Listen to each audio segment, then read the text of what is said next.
اعوذ باللہ من الشیطان الرجیم بسم اللہ الرحمن الرحیم وَإِذَا اور جب سامعوا وہ سنتے ما انزلا جو نازل کیا گیا الی الرسول رسول کی طرف تروا آپ دیکھتے اعینہم آنکھیں ان کی تفیض بہتی ہیں من الدم آنسوں سے مما اس وجہ سے عرفو کہ پہچان لیا انہوں نے من الحق کی حق سے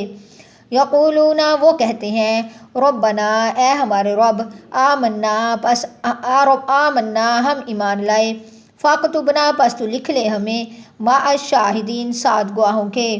وما لنا اور کیا ہے ہمیں لا نؤمنو کیوں نہ ہم ایمان لائیں باللہ اللہ تعالیٰ پر وما جاءنا جو آ گیا ہمارے پاس من الحق کی حق سے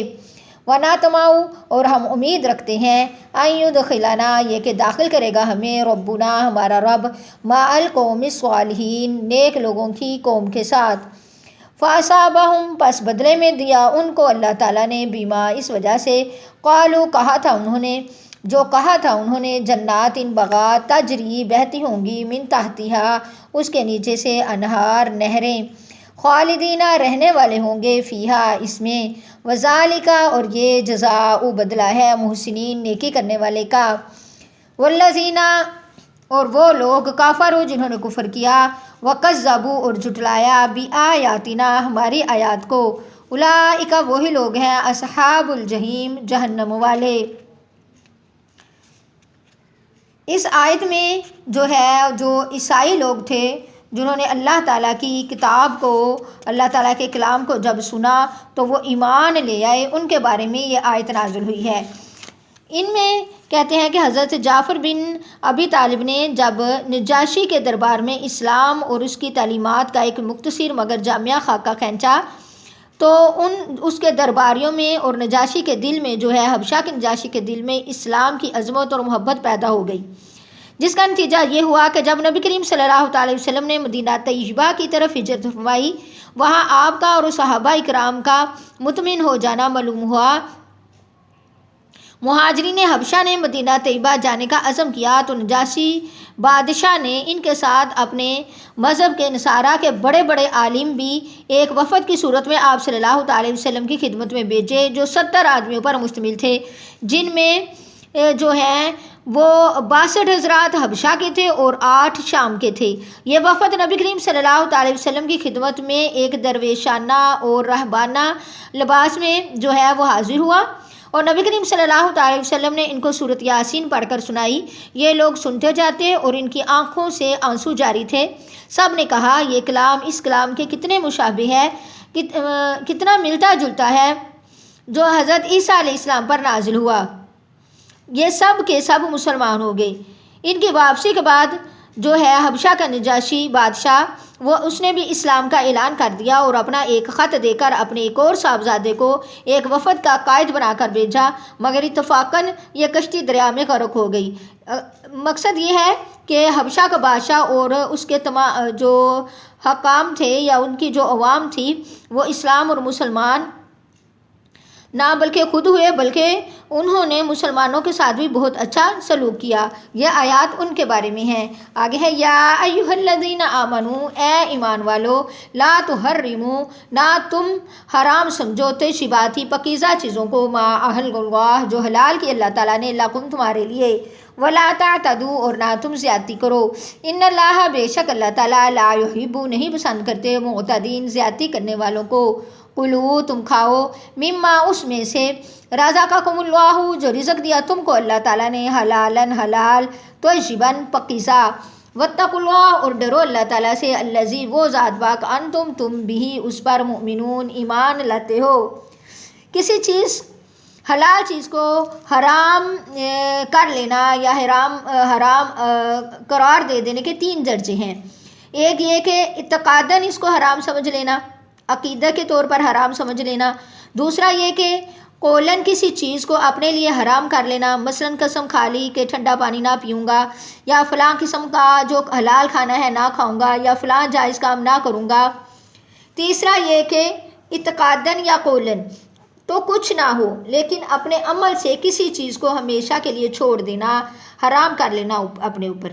اب پہلے صورت میں اگر اس چیز کا حلال ہونا قطعی دلیل سے ثابت ہے تو اس کا حرام سمجھنے والا اللہ کے قانون کی مخالفت کرتا ہے، جس کی وجہ سے وہ کافر ہو جائے گا، اور یہ معارف القرآن جلد سوم میں جو ہے بیان کیا گیا۔ اور دوسری صورت یہ ہے کہ مثلا کوئی قسم کھا لے کہ میں اللہ کی قسم کھاتا ہوں کہ فلاں چیز نہ کھاؤں گا یا فلاں کام نہ کروں گا، یا کہے کہ میں فلاں چیز یا فلاں کام اپنے اوپر حرام کرتا ہوں، تو اس کا حکم یہ ہے کہ بلا ضرورت ایسی قسم کھانا گناہ ہے، اس پر لازم ہے کہ اس قسم کو توڑے اور کفارہ قسم ادا کرے۔ تیسری قسم ہے کہ جس میں اعتقاداً اور قولاً کسی حلال کو حرام نہ کیا بلکہ عمل میں ایسا کیا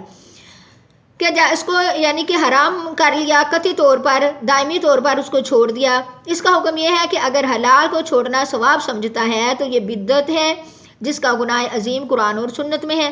اس کے خلاف کرنا واجب ہے اور ایسی پابندی پر قائم رہنا گناہ ہے۔ ہاں اگر ایسی پابندی بنیت ثواب نہ ہو بلکہ کسی دوسری وجہ سے ہو، مثلا کسی جسمانی یا روحانی بیماری کے سبب کسی خاص چیز کو ہمیشہ کے لیے چھوڑ دے تو اس کا کوئی گناہ نہیں ہے۔ آگے ہے لا یؤاخذکم اللہ، نہیں پکڑتے تم کو اللہ تعالیٰ باللغو، بےہودہ یا لغو، فی ایمانکم تمہاری قسموں پر، ولیکن لیکن یؤاخذکم وہ پکڑتا ہے تم کو بما اس قسم پر عقدتم جو مضبوط باندھی تم نے ایمان قسمیں، فکفارتہ پس کفارہ ہے اس کا اطعام کھانا کھلانا ہے، عشراتی مساکین 10 مسکینوں کو، من اوسطی درمیانے درجے کا، ما تطعمون جو تم کھلاتے ہو، اہلکم اپنے گھر والوں کو، او کسوتہم یا کپڑا پہنانا ہے ان کو یعنی 10 مسکینوں کو، او تحریر یا آزاد کرنی ہے رقبہ ایک گردن، فمن لم یجد پس جو کوئی نہ پائے، فصیام پس وہ روزے رکھے، ثلاثۃ ایام 3 دن کے، ذالک یہ کفارۃ کفارہ ہے، ایمانکم تمہاری قسموں کا، اذا حلفتم جب تم قسمیں کھا لو، واحفظوا اور تم حفاظت کرو، ایمانکم اپنی قسموں کی، کذالک اسی طرح، یبین اللہ بیان کرتے ہیں اللہ تعالیٰ، لکم تمہارے لیے، آیات ہی اپنی آیات، لعلکم تاکہ تم تشکرون شکر ادا کرو۔ اس آیت میں جو ہے وہ قسم کی اقسام بیان کی گئی ہے۔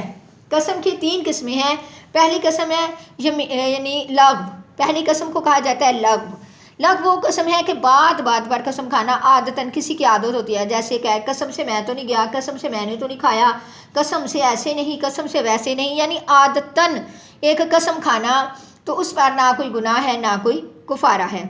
دوسری قسم ہے جو کہ منعقدہ، وہ ہے جو منعقدہ قسم ہے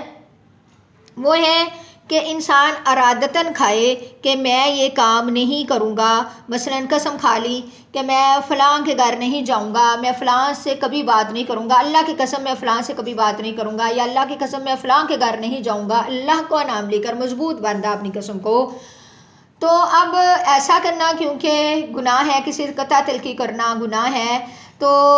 آنے والے وقت کے بارے میں جو قسم کھائی جاتی ہے اس کو منعقدہ کہتے ہیں، اس پر واجب ہے کہ وہ اپنی قسم کو توڑے اور قسم کا کفارہ ادا کرے۔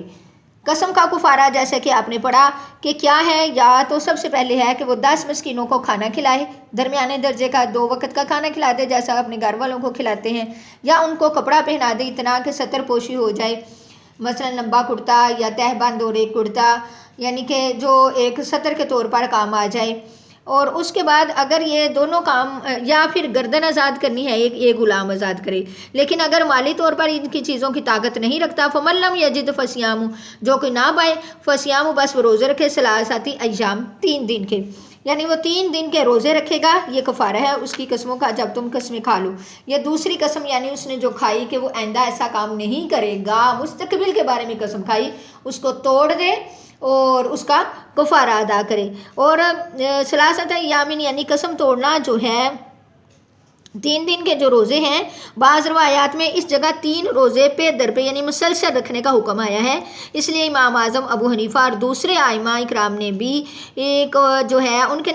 نزدیک بھی کفارہ قسم کے 3 روزے مسلسل رکھنا ضروری ہے، یعنی ان کے درمیان ناغہ نہ کرے، مسلسل 3 روزے مسلسل رکھے۔ آگے آ رہا ہے ایک وہ قسم تھی، تیسری قسم غموس۔ غموس کا معنی ہے ڈبو دینا۔ اب یہ وہ قسم ہے جو ماضی کے یعنی گزرے ہوئے وقت کے بارے میں کھائی جائے۔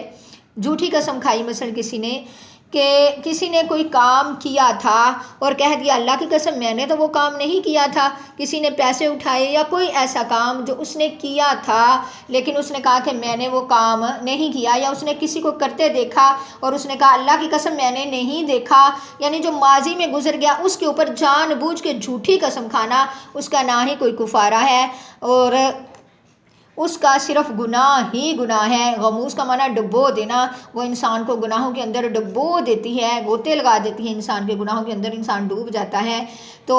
ایسی قسم کا کوئی کفارہ نہیں، صرف وہ اپنے گناہوں کی توبہ کرے جتنی زیادہ ہو سکتی ہے۔ اللہ تعالی ہم سب کو عمل کرنے کی توفیق عطا فرمائے۔ السلام علیکم ورحمۃ اللہ وبرکاتہ۔